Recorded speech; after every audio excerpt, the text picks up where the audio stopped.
Okay, welcome everyone. We're going to go ahead and get started, and we still have some parents who are arriving, so we'll give them a few moments and just talk a little bit about our event for today. Welcome to our very first Mustang Connection for the 2022-2023 school year. My name is Brad Augustine. I am the high school associate principal.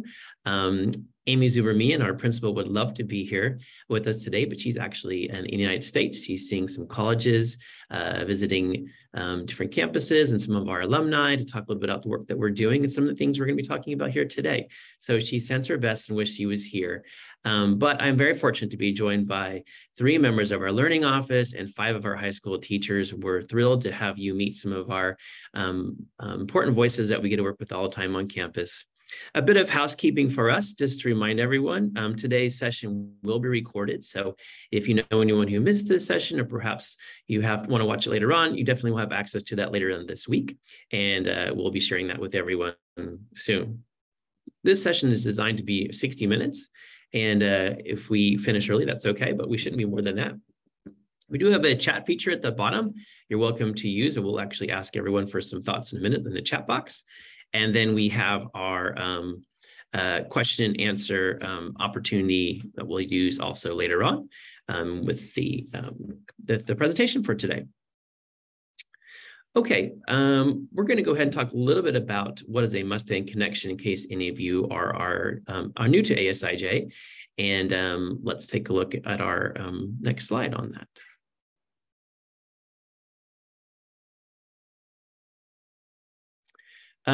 You can see some gray areas on this slide. We're getting those cleaned up, so apologies. Let's go back one slide. Our Mustang Connections are our periodic time to check in with our parents and talk about some of the things that we're doing in the high school or the middle school, the elementary school, the early ELC, about the topics that we might not cover in our ASIJ 2030 or our KVC Parent Partner events. They're intended to be dynamic two-way virtual events. We really want your participation today as we have some conversations about the things that we're looking forward to at ASIJ, the things we've changed in the last 5 years, and the ways we're trying to adapt to a changing world going forward. Okay, so let's take an overview of today's activity on our next slide. And you will see we're going to start with some introductions of our teachers and our learning office team.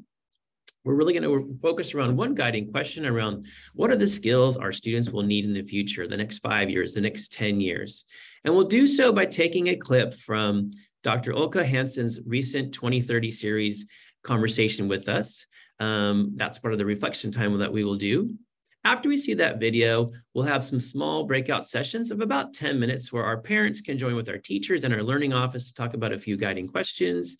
And then we'll finish with hearing from some of our experts, the teachers who work with your children every day. We are thrilled they've given up some of their time to share some of their expertise with us. So that's a bit of our overview for today. We're going to move next into an introduction to some important people who we get to work with. We'll talk first with our 3 members of our learning office. I will introduce them, then invite them to tell them a little bit more about their work here, their families, and their experience here at ASIJ. So I'll start with the Nadine Dickinson, who is our middle school and high school curriculum coordinator. Welcome, Nadine. Hello, good morning, everybody. So I'm happy to be joining you today. I am new to ASIJ this school year. I began teaching internationally way back in 1995, and most recently have spent the last 15 years in Manila at the International School Manila there as a curriculum coordinator in high school. So I'm delighted to be here at ASIJ and to be part of this high school that is doing some great work on preparing students for the future. So yes, welcome everybody. Thank you, Nadine. Next person I'd like to introduce is Jolene Murray. Jolene, are you there? Yes. Hi. Hi, Jolene. Hi, I am Jolene Murray, and I am the Learning Data and Assessment Specialist. I'm happy to be joining you today. So my role is helping to facilitate conversations about the data that we collect and the data that we use and how we can center student voices and thinking about the equitable use of our data. A lot of it is survey and perceptions type of data, but also thinking about the other data that we can collect. And most recently, I've been working with the SEL and well-being data and thinking about how we can use that to support students in their learning throughout our program. So I'm happy to be with you today. I've been at ASIJ for 5 years now, and I've taught 3rd and 4th grade here prior to moving into my role. Jillian, thanks so much. Let's get to Jillian's slide there, and you can have a chance to see your title. Thanks, Dan. There she is, Learning Data and Assessment Specialist. Jillian, thanks so much for being with us. We know you're busy as well. We also want to introduce Claire Salides, who's our newest member of our Learning Office team. Claire, do you want to say hi to everyone? Yes, good morning. Hi, how are you all? Delighted to be here at ASIJ with you at such an exciting point in the world of teaching and learning. My expertise is in change maker education and service learning, and I'm so happy to see all of the great work that's happening here at ASIJ around that, because I really feel that allowing our students to have a toolkit of being able to be an advocate and understand real world problems is going to give them the agility that they need for the future. Claire, thanks so much. When you're around Claire, you hear the word change maker a lot, and we're really excited for that with our students. We are also thrilled to have 5 of our teachers with us, and we know that they're busy with their teaching schedules, so we really are grateful for their time. Let's start with Sarah Sutter, who's in our Visual Arts and Design Department. Sarah, hi. Hi, I'm here and I'm in the design space today. This is my 12th year at ASIJ and my 29th year of teaching. I also teach visual arts, and I'm really excited to talk to you a little bit about how those 2 disciplines tie in really nicely with where we're looking to expand our student experiences as we move towards 2030 and all the things that we've been learning from the future of smart. Sarah, thanks, and she gets to wear 2 hats, 2 different departments for us. We're really appreciative of all your work that you do. One of our newest ASIJ Mustangs is Jeff Torchin, who we're really thrilled to have with us. Jeff, do you want to introduce yourself to everyone? Yes. Hi, everyone. Good morning. Really happy to be here. As Brad said, this is my first year here at ASIJ. I moved with my family from Philadelphia, where I've lived my entire life. My wife also lived there her whole life. So we're thrilled to be in Japan and here at ASIJ. I teach middle school and high school music, band, guitar class, and have a lot of background in music from looking at music outside the European tradition, and also really interested in creating lifelong learners from the music classroom, which I'll talk about in a few minutes. Thank you, Jeff. We're really excited to have you here as well. I would say teaching, maybe making magic that's happening down there in the music department. It's pretty incredible when you walk into that office or that room to see the kids. Tomoko Nakai, we're so grateful you're here. She's going to be representing our world languages department, one of our Japanese teachers. Tomoko. Hi, good morning, everyone. I'm so happy to be joining here today. My name is Tomoko Nakai, and this is my 5th year here at ASIJ.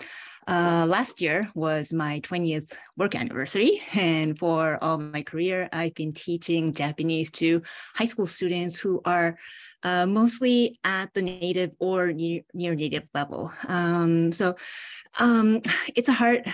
I'm one of the people who has a hard time answering where are you from. The short version would be Tokyo, but I grew up in the UK and the US, so ASIJ is a special place for me to be with the students who have more or less similar backgrounds as myself, and I enjoy working with them every day. So I'm looking forward to sharing on later. Thank you, Tomoko. She does exciting work with our kids on campus and off campus we'll get to soon. Next is Becky Naughton, and Becky's joining us this year, and we're thrilled to have Becky. Hi, Becky, how are you? Hi, everyone. Yes, my name's Becky. I just came to ASIJ and I teach economics and grade 9 world history. I was before this in Kuala Lumpur in Malaysia, and before that in Beirut, Lebanon, but Chicago is home, and just really enjoying kind of learning about ASIJ and getting to know the students, and really learning about Tokyo and just making those connections, which is what I'll be talking about later on. So thank you, everybody. Thank you, Becky. Really excited to hear some of the work you're doing with your students in a little bit. And last, and definitely not least, is Mike Bell, who's a member of our science department. And we're really grateful to have Mike here to talk about some of the work he's doing with his AP Environmental Studies classes and other things too. Mike. Hi, good morning, everyone. Nice to see you all. Yeah, my name is Mike, and I've been at ASIJ for 7 years now. And before this, I taught in India and Germany and Myanmar. And before that, I was an environmental scientist in Arizona, and looking forward to talking with you today about implementing project-based learning in AP Environmental Science. Thanks, Mike. It was great to talk to you about some of the exciting things you were doing with your kids, or the work you were doing over the summer, and how it's already translated into your practice at school this year. Okay, we're going to shift into a next part, which is a little bit of our guiding question for the day. And the guiding question for the day is not really an original one. It's one that all schools are wrestling with, and that is around what are the skills high school students need to be successful adults in the future? And it's one that we continue to look at as a changing world that we have, and why our conversation recently with Dr. Ulka Hansen was so powerful, because she really helped for us to think more about what are some strategic things we want to do as a school. So on the next slide, what we'll see is, if you weren't able to see the 2030 series with Dr. Hansen, it was a really powerful event that we still have access to that we can share with you.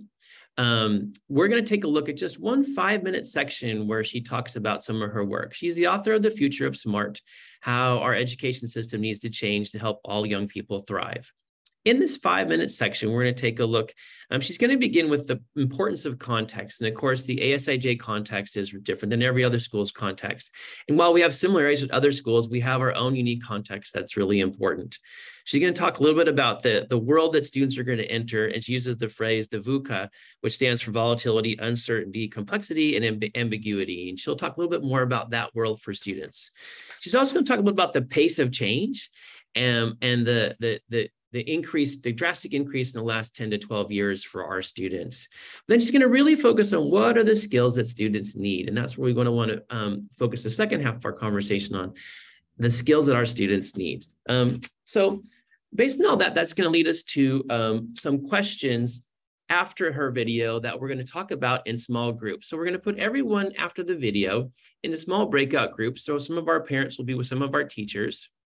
And we wanted to let you know what are the 3 questions we're thinking about. The questions we want you to think about as you watch this video are as follows. What reflections or questions do you have based on what Dr. Hansen's talk? What is the difference between the skills you learned in high school and the skills your children need to learn today as high school students? And how might teaching and learning continue to change over the next 5 years to meet the changing needs of students? So we're going to come back to these questions, but we wanted to let you know about those in advance as you watch the clip from Dr. Hansen.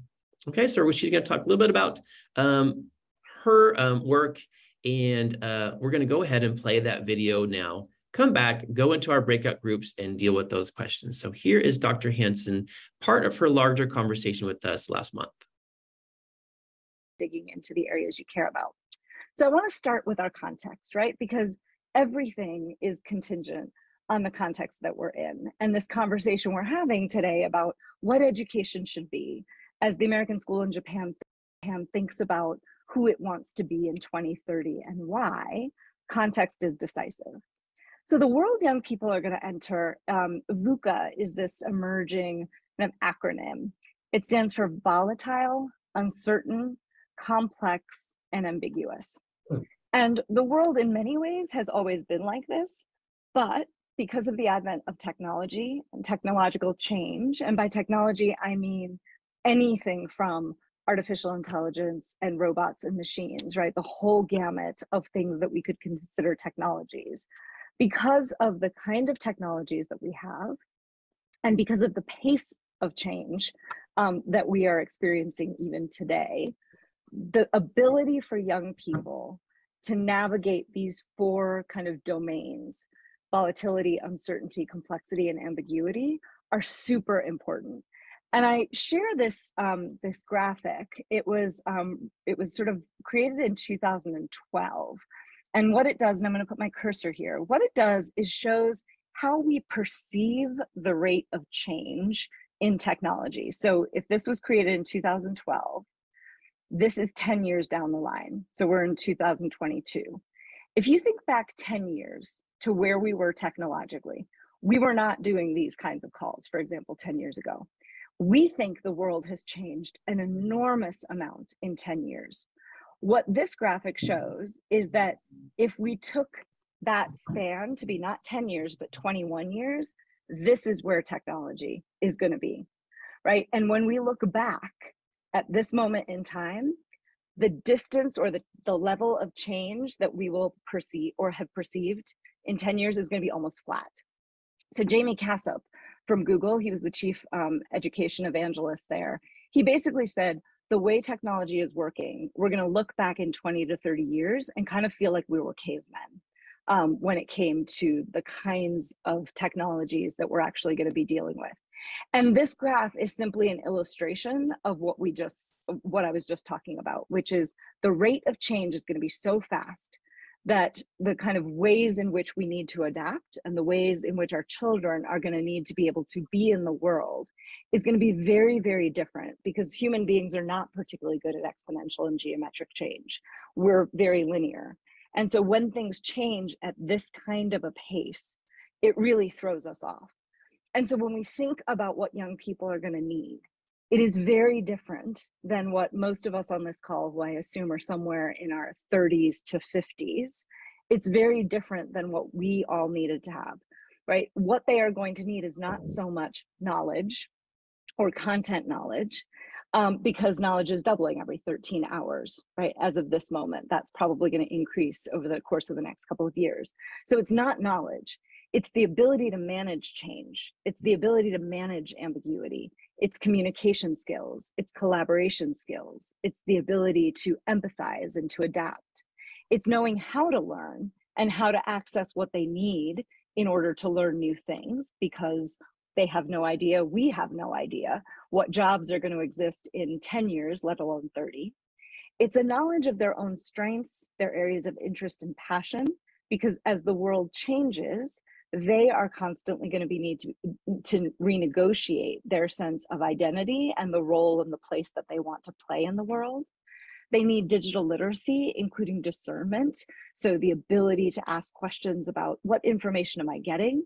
Where is that information coming from? What are the motivations of the people who are providing me with information? They're going to need the ability to manage technology. And then they're going to need a deep understanding of ethics and values, because as technology rapidly increases and changes, we are already being confronted with and will continue to confront questions of, just because we can do something, should we do something? And how do we think through the implications of the decisions that we're making, not only in the short term, but in the long term as well? And so these kind of characteristics, I didn't come up with this list off the top of my head. It's sort of an amalgamation of about 5 years of interviews with employers, with civic leaders. It's amalgamations of reports from the World Bank to the IMF and McKinsey that are kind of showing what the future of work and society is, and what it is that we're seeing young people are going to need.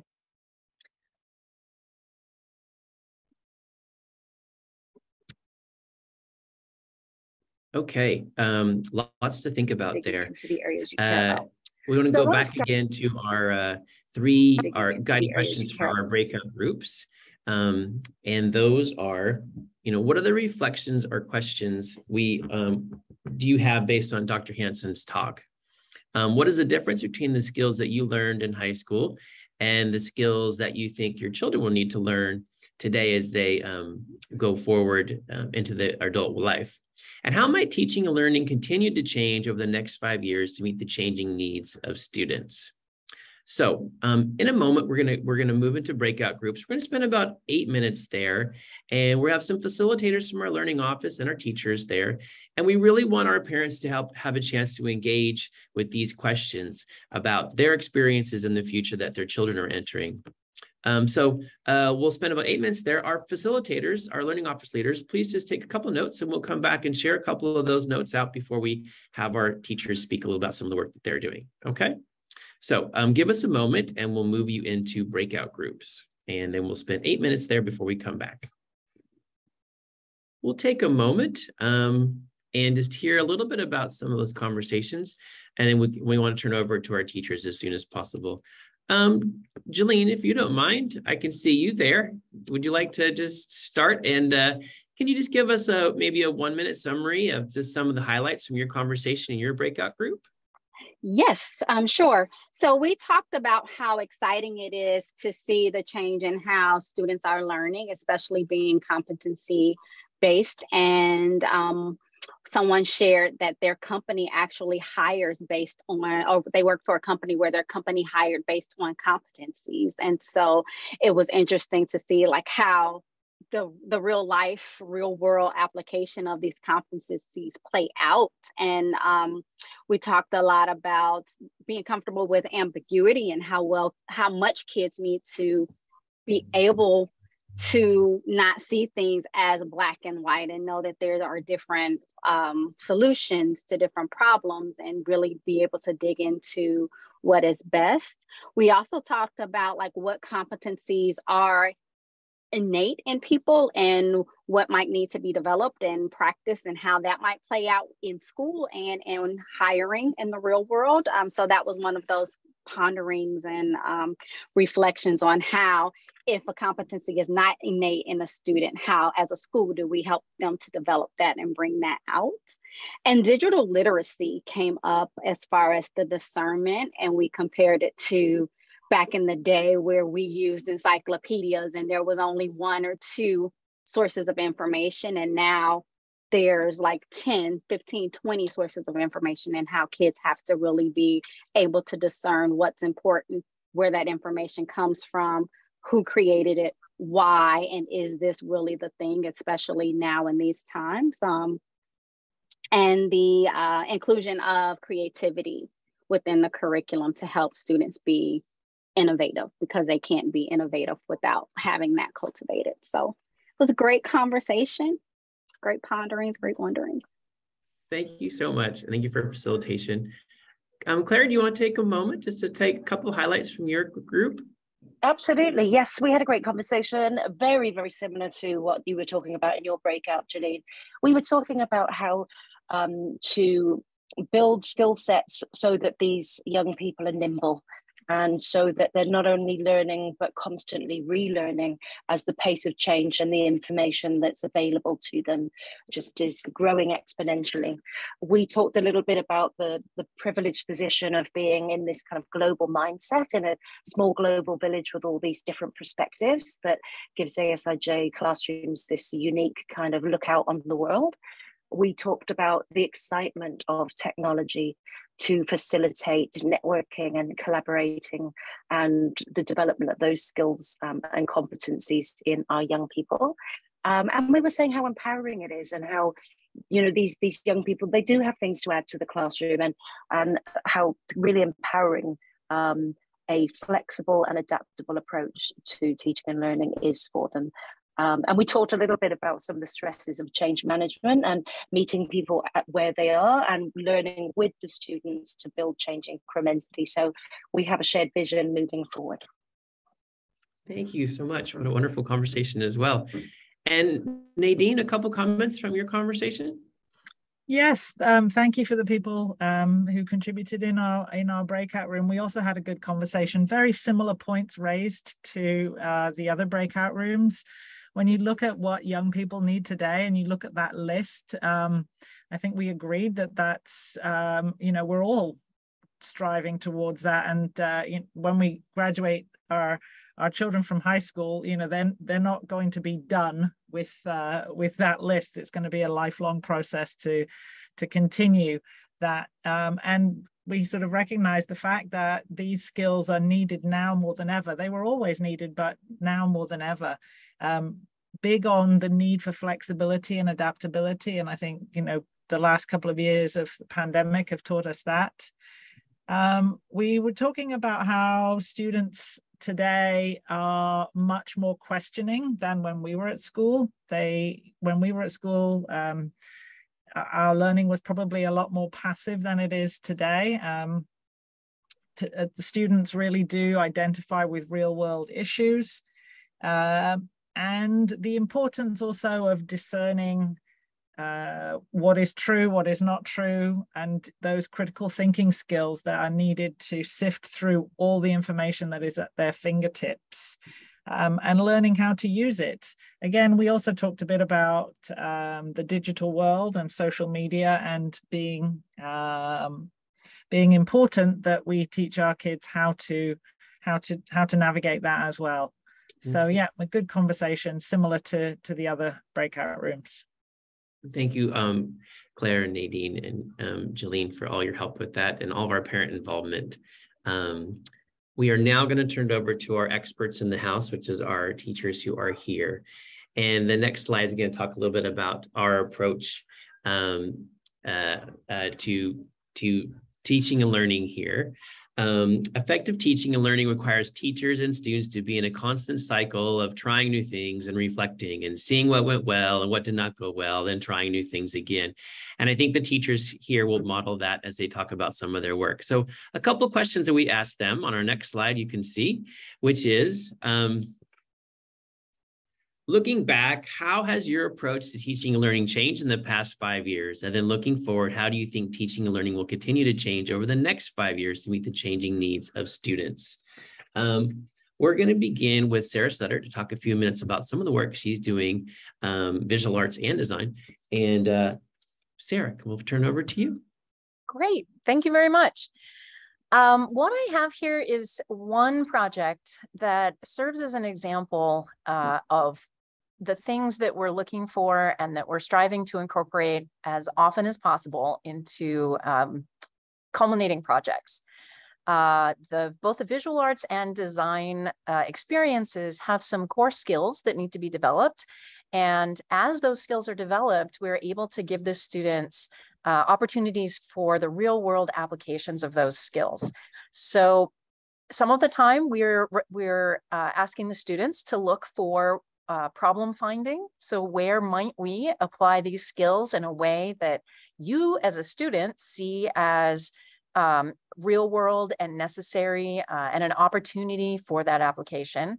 And in some cases, we are able to have opportunities brought to the classroom from people who have a need. And this was one of those opportunities.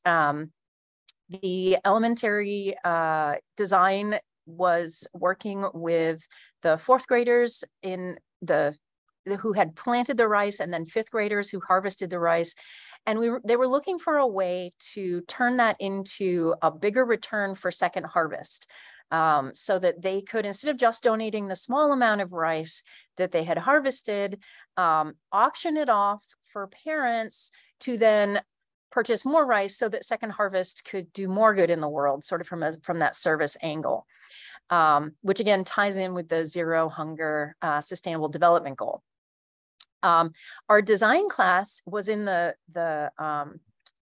point in the semester, our Idea to Objects Art and Design class, where they had the opportunity to do an independent project to apply the skills that they had learned. And with this opportunity, they could choose, so student choice, to opt in and work on this as their challenge, either as a part of a team and a pair, or work individually. We had enough students opt in so that we were able to work with all of the fifth grade classrooms, and each fifth grade classroom had a design team that worked with the high school student or pair, with a really nice back and forth collaboration where they were able to meet in person a couple of times, and they were able to work back and forth online using our Google tools, so that they didn't have to necessarily be in the same space. And they were also working a little bit asynchronously so that the classroom times didn't have to match up 100%. So we had a lot of really great components to this project structurally. And then as far as the students and applying their design skills, if we can move to the next slide, we'll start to see where the approach to the project itself set up a real world. Not only were they going to use the packaging for the rice to then auction it off, it set up a designer client framework. So the high school students were serving in the role of designer, and the 5th grade design team was the client. And the client really framed what they were looking for, and the designer was able to then go back and create a couple of drafts. And they were able to work back and forth with that. So it was really iterative. We want to create opportunities for students where they're able to try something, get some feedback, revise it, do something different, get some more feedback. So it's not a one-off. It's not your first idea is the only idea. So that feedback cycle with the 5th graders also allowed them to talk not only about what type of packaging they were looking for, how it might be recyclable or reusable. It gave the 5th graders opportunities to provide some of the artwork that got incorporated into the packaging. And ultimately, with the revision that the high school students were doing, the 5th graders were able to say, yes, that's what we want. Let's go with this one. Go ahead and finish that up, and then create the packaging so that we could then present it to the 5th graders to then have it be auctioned off. And one other thing that was sort of nice, when they were finished with that, we hadn't made quite enough of the packaging for all the rice that they had. So we were able to take the simplest package, and the high school students created instructions, so video instructions for the kindergartners to then put the packaging together. So not only were they, was that particular team creating their own packaging, they created the instructions to teach someone else how to do it. So we provided them with the materials, the cut paper, the string, and the printed labels. And the kindergartners were able to put that together for the final auction, so they could make the most of their opportunity. That's sort of the project in a nutshell, and it sort of speaks to what we try to do in both the art and design classes, where we're responsive to opportunities that come up, and we're responsive to the students' skills and interests, and we can adapt on the fly for each class in each semester or each year. Sarah, thank you so much. It's great to hear about the partnerships. It's something we talk a lot about at school, whether they're from high school to elementary school or within departments or within divisions. There's a lot of different partnerships that we launch. The real world applications that you have, which is great. Thank you so much. Welcome. We're going to switch over to music and to Jeff Torchin to talk a little bit about some of the work going on in music. Jeff. All right. Hi, everyone. So I wanted to take a few moments and talk about one of the classes that I teach, the high school guitar class, and really looking at lifelong music learners and how this class in particular can foster that amongst students moving forward in their lives. And so one of the guiding questions is, how can the classroom be reimagined to give students these tools to make music for their entire lives? I know early in my career as a teacher, and even when I was a student in high school, I remember, lots of focus on content, lots of focus on achieving certain objectives. Play the guitar and play these chords, do this thing, learn this song, go to page 13 in the book. And that isn't how I teach now, and that's not where education is headed, right? We're definitely, at least for me, and I think ASIJ as a whole and many other places and teachers, it's this idea of teaching skills and then applying those skills. And so, in my class, I still use a method book. I still use that a little bit, but instead of being tied to that, I'm thinking about what are those skills that students need, so when they leave this class, when they leave this semester, they're going to make music for the rest of their lives.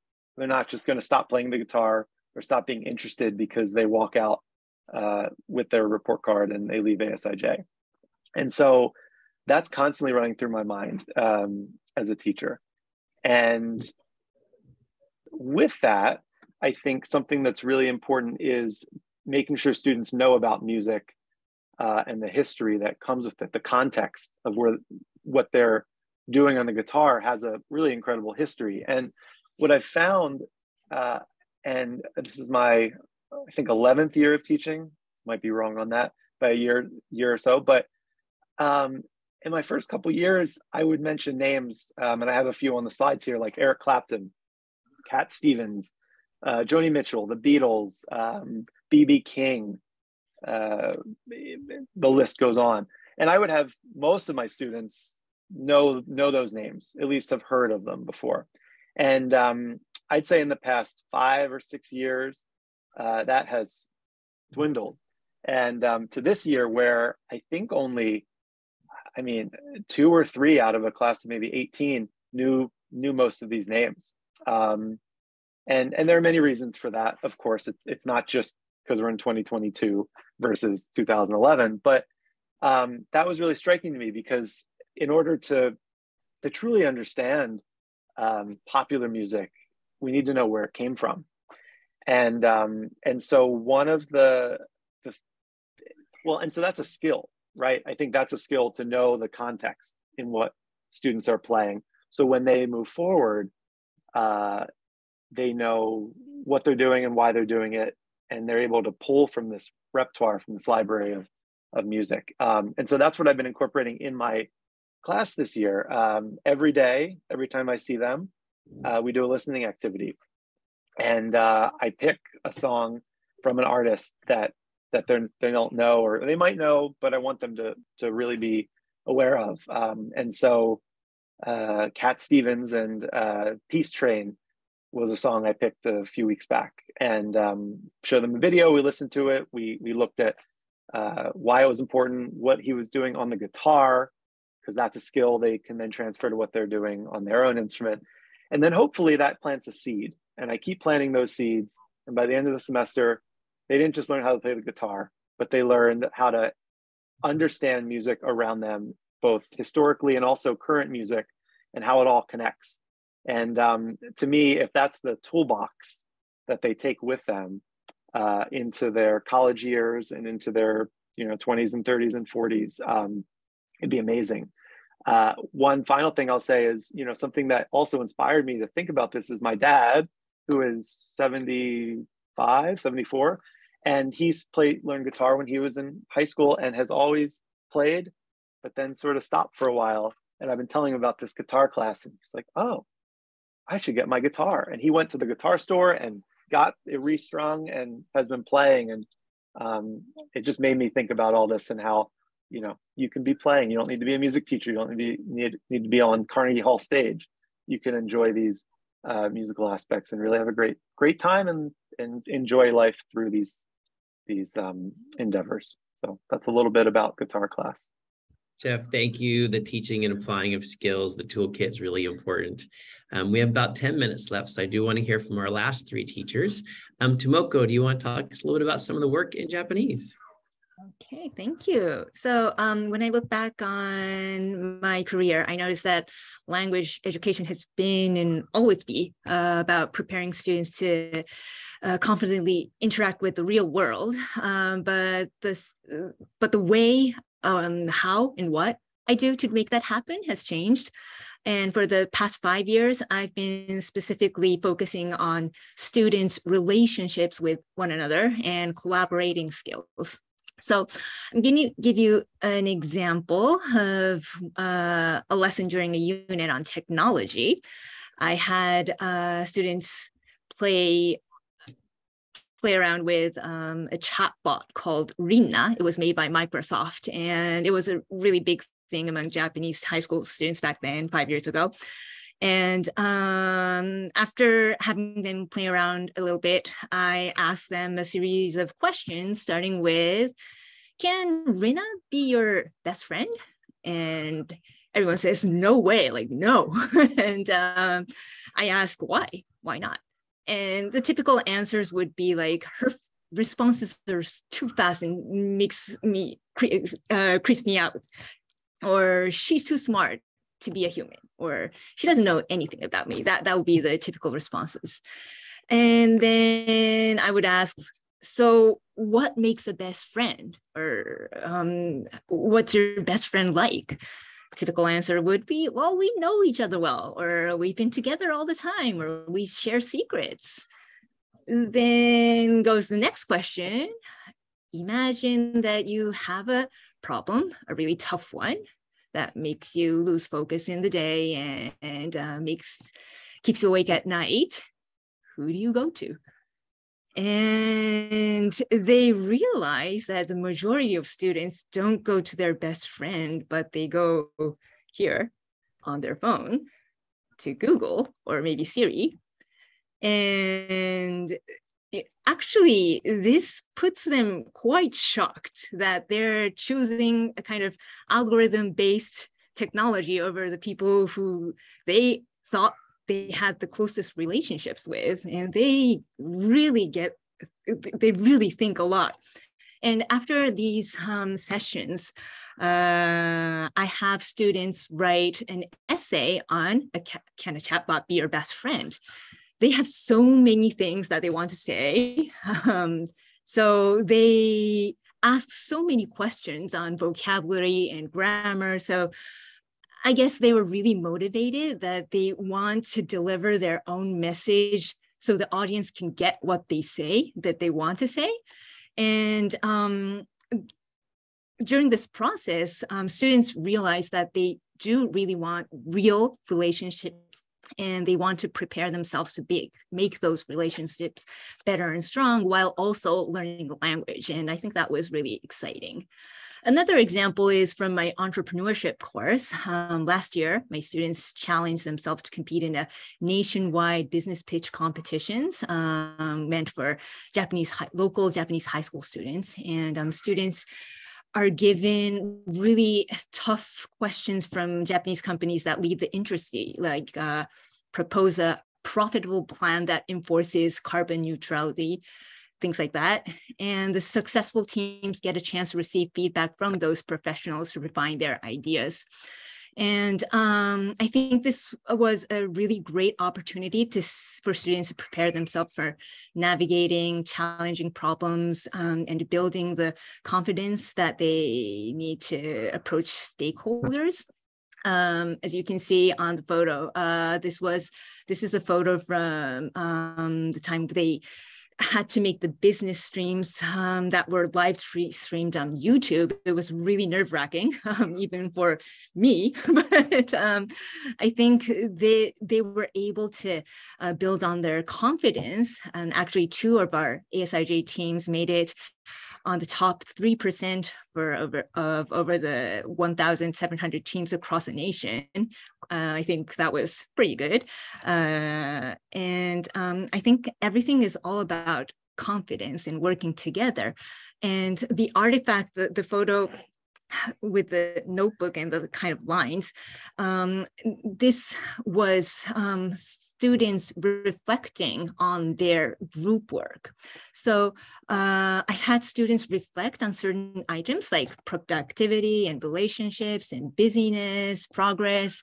And all this, the key was all the members had to agree on where they were at a given time during the project. So students noticed then that when the team was swamped with work, they got bitter with each other and their relationships really got rocky.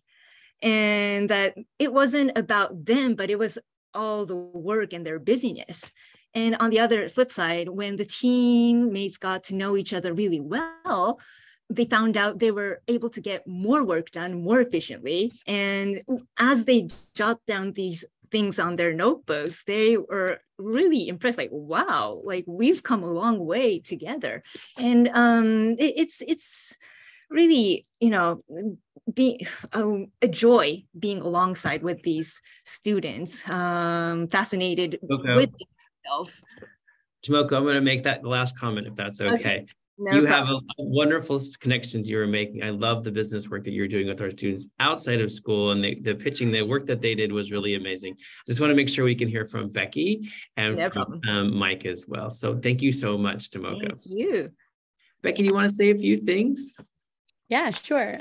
So like I said, I teach economics and history. And over the past few years, I think what's really come up for me is that we need to think about that connection, and that connection to not just the material, like the content that we're supposed to be teaching, but also how does that apply to real life, but also how can we connect to each other in the classroom. And so making that space a really safe space for them to feel like they can take risks and live in that ambiguity, as we heard earlier in the speech, and thinking past just what is it that, you know, the AP says we have to learn, but why do we learn this, right? How can we connect this to real life? How do we link it to our SDGs?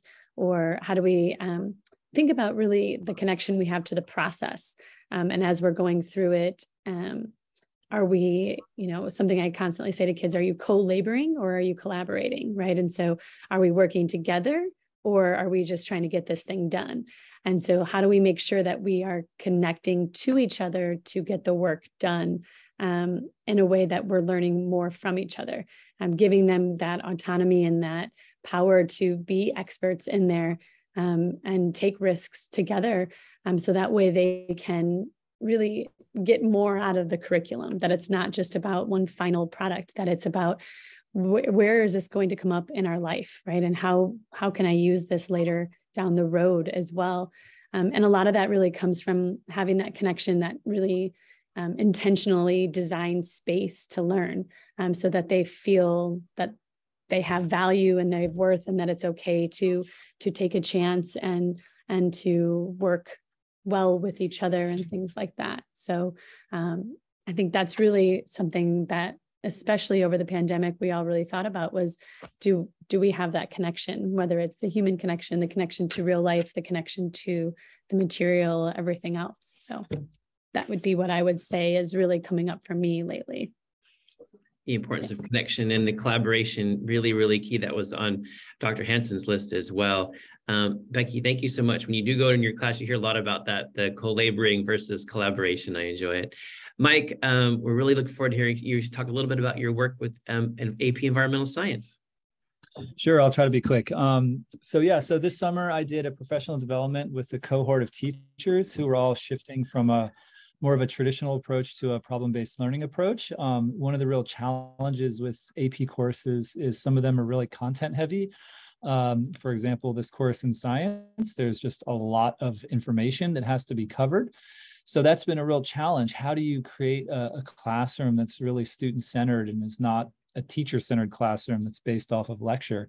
And so there's been a really exciting curriculum that's been a work in progress through the University of Washington and the George Lucas Educational Foundation that we are utilizing here. And you can see kind of on the left side of the screen is the traditional kind of like what the College Board gives you for AP Environmental Science. Like here's the 9 units that you have to get through. And you can see here that this kind of, it encourages teachers to just kind of focus on getting through content and doing test prep. On the right, you can see the 5 main projects that are now the focus. And you can see here that they're a lot more engaging, and they challenge students to tackle a real world problem and some real issues. And so one I'd like to highlight real briefly is Project 2. The students are tasked to find some sort of proposed development in the community and figure out how they can develop more sustainably. So the one that we're looking at is, and it's a great partnership opportunity. We have the INEAT architects visiting this month who are going to be looking at the master plan for the Chofu campus. And we're going to be meeting with them and learning from them and asking them questions and ultimately sharing our recommendations with them on how we can develop more sustainably and how we can increase biodiversity here on campus. So yeah, it's been a great change, and is a lot more based off some of that kind of VUCA mentality that we were talking about earlier. Thank you, Mike. You came back with so much energy for that course. It was really great. And I know he's already been talking with some other teachers about some of the work that he's doing. And I love that phrase of the teacher framed and the student led is a really important one that is guiding all of our work right now. I really want to take a moment to thank Tomoko and Mike and Becky and Sarah and Jeff, who I know are really busy. I really appreciate it. I know you're going to be going to your classes in a few moments as well. We're going to pass on our question and answer time because we're a little bit short on time for today. I do want to thank all of our Learning Office folks, and Jolene and Nadine and Claire, and a person behind the scenes is Nathaniel Edmonds, our high school tech support person who does a great job for us. Than, thank you so much for your work. We want to remind all of our families that our next Mustang Connection will be on Tuesday, November 8th, and we really look forward to seeing you there. We want to wish everyone a wonderful afternoon. This will be available later this week in the Mustang Bulletin. And a big thank you again to everyone. Have a wonderful day, and thank you for being here with us. Bye now.